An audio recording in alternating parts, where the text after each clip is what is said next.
how to download your contacts from Google. Downloading your contacts from Google is quick and simple. I'll guide you through the process. First, open a web browser on any device and visit takeout.google.com. Ensure you're logged into the Google account where your contacts are saved.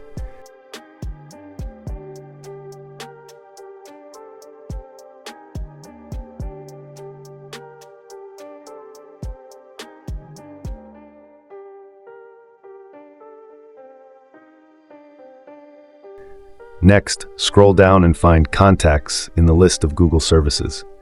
By default, all contacts are selected, but you can click All Contacts Included to choose specific groups or data types.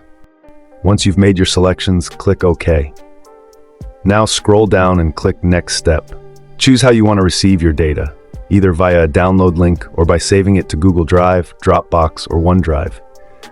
Then select the file format.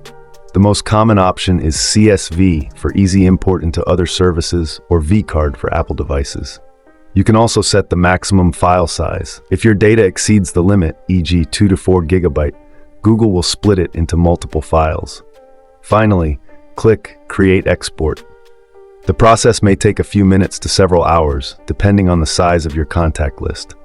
Once it's ready, you'll receive a notification and can download your contacts to your computer or another device.